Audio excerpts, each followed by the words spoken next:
Nasya lalu mendekatinya dan berkata, "Apa yang terjadi? Kamu terlihat berkeringat Rasa. Apakah kamu sakit?" Rasa pun menjawab, "Aku tidak sakit. Tolong jangan beritahukan siapapun.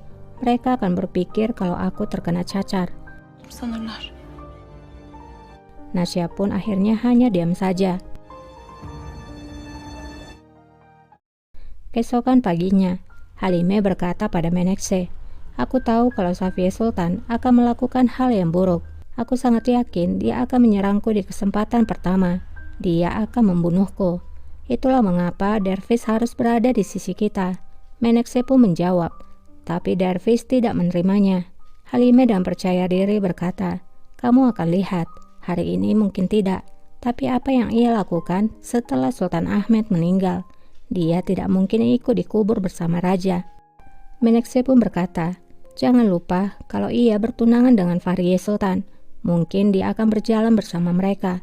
Halime pun berkata, "Kita harus mempertimbangkan segala kemungkinan. Kirimkan pesan kepada para pasa. Kita harus berbicara dengan mereka satu persatu." Tiba-tiba Dilruba datang dan menemui Halime. Halime pun berkata, "Mengapa kamu meninggalkan ruanganmu? Di mana Mustafa?"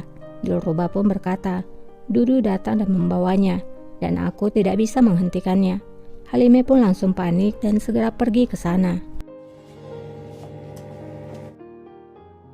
Dokter melaporkan pada Handan kalau mereka telah menurunkan demam raja, dan terkadang raja juga membuka matanya, namun ia masih lemah. Handan pun bertanya, apakah dia berbicara? Apakah dia mengatakan sesuatu? Dokter pun menjawab, terkadang raja membisikkan sebuah nama.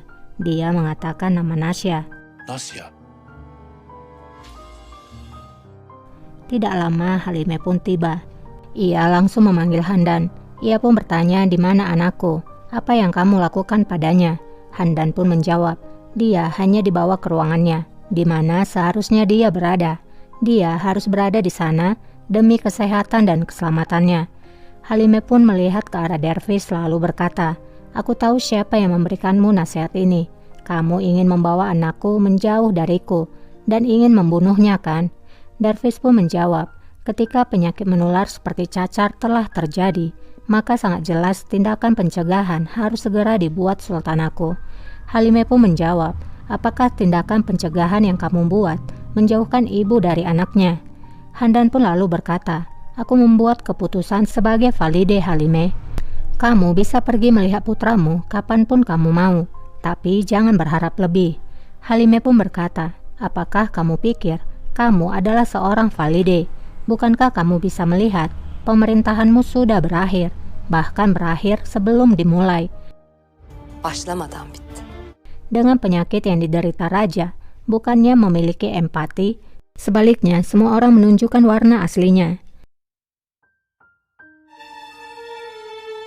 Di ruangan Mustafa, ia nampak duduk sendirian.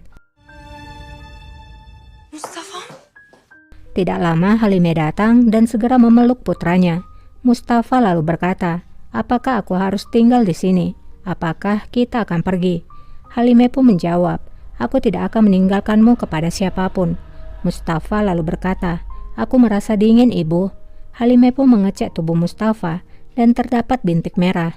Ia pun menjadi khawatir. Ia langsung membawa Mustafa ke harim dan menyuruh penjaga untuk memanggilkan dokter. Mustafa! Mustafa pun akhirnya pingsan di pelukannya.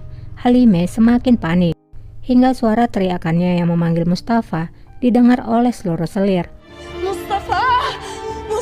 Tak lama, para dokter yang berpakaian hitam pun datang dan segera membawa Mustafa. Sekarang, barulah Halime tidak bisa tertawa senang dengan penyakit yang menimpa raja, karena kini putranya juga terinfeksi dengan penyakit itu. Ia akhirnya merasakan apa yang dirasakan oleh Handan Sultan. Sambil menangis, ia pun berdoa di sana. Setelah Halime pergi dari sana, para selir pun mengeluh, lalu berkata, "Apa yang harus kita lakukan? Apakah kita akan mati? Bagaimana kita akan bertahan? Apakah kita akan dikirimkan ke pasar budak?" Mendengar keluhan itu, Nasya pun berteriak meminta mereka untuk diam. Cukup, tutup mulut kalian. Raja belum mati, pangeran juga belum mati. Mereka akan pulih. Çiçekten kurtulan mı oldu?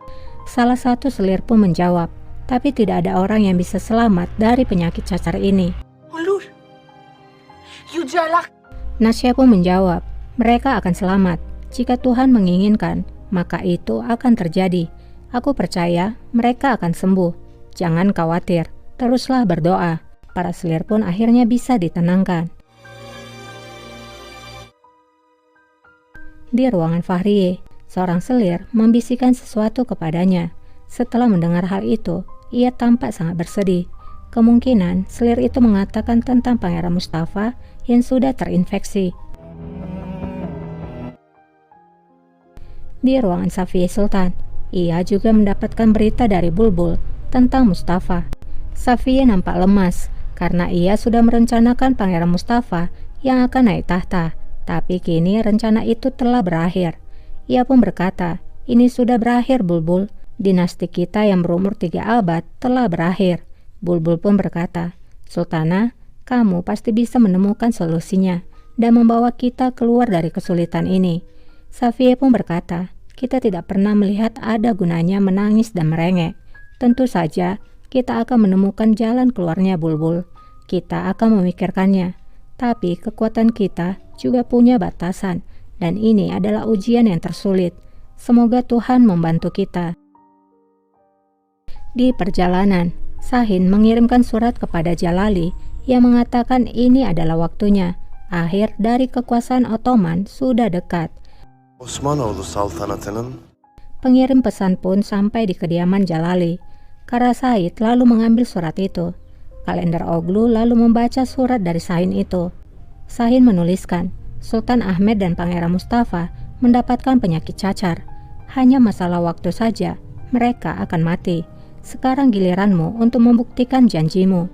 Setelah mendapatkan berita itu, Kalender Oglu pun menyuruh Karasaid untuk membuat persiapan. Kita akan berbaris ke ibu kota. Kara pun berkata, apakah kita akan bertarung hanya untuk menempatkan Sahin Giray untuk naik tahta? Kalender Oglu lalu berkata, tahta yang pantas untuk Sahin Giray hanyalah tahta Crimea, karena kitalah pemilik asli dari kerajaan Ottoman. Jadi di sini Kalender Oglu tidak akan memberikan tahta kerajaan Ottoman kepada Sahin. Jadi dia akan berkhianat. Keesokan harinya, di taman istana, Sahin datang menemui Safiye Sultan. Sahin berkata, Sultan aku, biarkan aku menjelaskan maksud kunjunganku, karena aku tidak ingin menghabiskan waktu berhargamu dengan sia-sia. Kamu adalah yang paling berharga dan valide sultan yang paling terkuat yang dimiliki oleh Ottoman yang pernah ada. Negara Ottoman bisa bertahan selama bertahun-tahun karena dirimu. Safiye pun berkata, membimbing raja dan melindungi negara adalah tugas kita. Sahin pun menjawab, karena itulah aku datang kemari Sultan aku, untuk mendukungku dan membimbingku. Jika apa yang tidak bisa dihindari terjadi, dan raja maupun pangeran akan meninggal dunia, siapa lagi yang bisa membawa kerajaan ini selain dinasti dari Cengiz? Safiye pun berkata, kalau begitu, marilah kita berdoa. Semoga Tuhan melindungi raja dan pangeran. Semoga Tuhan menyelamatkan mereka dari penyakit ini, sehingga orang gila tidak akan menjalankan rumah sakit jiwa. Mendengar jawaban Safiye yang tampak tak mendukungnya, Sahin pun berkata, kamu sedang berbicara dengan seorang pangeran sultan aku. Darah bangsawan mengalir di dalam darahku. Jangan samakan aku dengan yang lainnya, karena aku bukanlah budakmu. Bulbul pun berbicara, bagaimana bisa kamu dengan berani bicara seperti itu kepada seorang sultana? Penjaga, tangkap dia. Namun Safiye Sultan menghentikan Bulbul. Sahin berkata lagi, aku datang kemari dengan niat yang baik Sultan aku. Jika kamu membuatku naik tahta, maka kamu bisa tetap memiliki kekuatanmu. Kita akan membuat temanmu menjadi teman kami, dan musuhmu menjadi musuh kami. Safiye pun menjawab, ini bukanlah sesuatu yang akan direncanakan dalam satu hari. Nampak jelas kalau kamu telah memikirkan hal ini sebelumnya. Seolah-olah kamu tahu apa yang akan terjadi pada sultan kita. Kamu nampaknya telah mengerjakan setiap bagiannya. Sahin pun menjawab, Tahan sebelum kamu menuduhku.